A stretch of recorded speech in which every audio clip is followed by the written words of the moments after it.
Bonjour les amis de la raison, j'espère que vous allez bien. Aujourd'hui on va parler on va faire suite justement à la vidéo qu'on avait faite justement sur la soumission et le mariage. Je sais que j'ai eu beaucoup de retours, hein.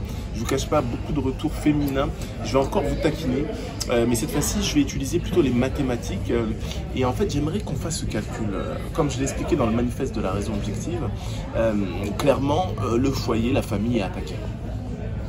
Et donc il y a plusieurs manières de réagir à cette notion d'attaque. Soit on se dit, ben voilà, on remet au centre le foyer, c'est-à-dire que souvent les raisons du divorce, je suis plus heureux, je m'ennuie, des fois oui, il y a de la tromperie, il y a de l'infidélité, je peux le concevoir.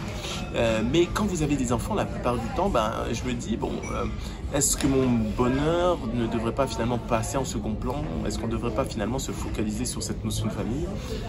Et donc peut-être que ça se passe à l'éducation, c'est-à-dire qu'avant de vous marier, savoir ce que c'est que le mariage. Donc ça, je parle beaucoup de village, d'introduction à cette notion de village qui vous apprend finalement ce qu'est être une femme et ce qu'est être un homme.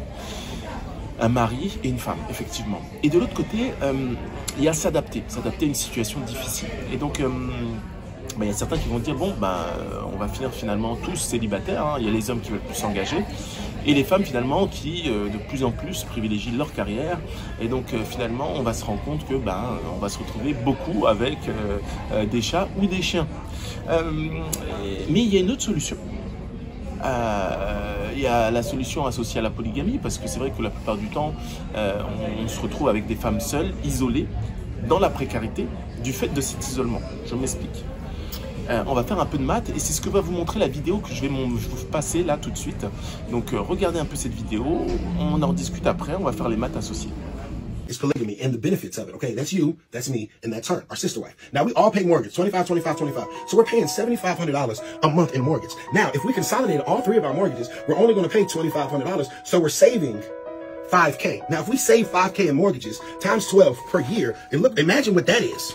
What is it, 60,000? That's $60K per year that we're saving in mortgages, right? So we got $60K right there. Now, let's talk about childcare. You got $2K per month. I got $2K per month for my kids. She got $2K per month for her kids. Now, this is $6K that we're paying in childcare. But the fact that we're all together, all working cohesively, guess what? This is now profit. Because when she's at work, you're watching the kids. When you're at work, I'm watching the kids. When I'm at work, she's watching the kids. So now, this is $6K per month that we're doing, times 12. Let's do the math. A whopping $132K. That's the benefit of us working together. You saying 3 incomes put all the money together. We're consolidating all resources, all money, all knowledge, and our kids, all your kids have a father figure, her kids have a father figure, my kids have tons of nurturing, and you can open up a business and buy a real estate property every year. Okay. By the time we stay together for 5 years, we're multi.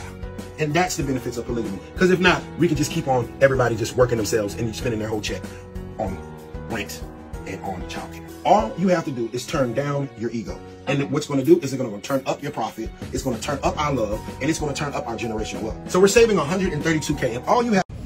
Alors, dans cette vidéo, vous avez vu justement il fait de bons calculs, je trouve que c'est des calculs raisonnables. Et c'est vrai que quand vous éclatez le foyer, vous faites 2 personnes précaires.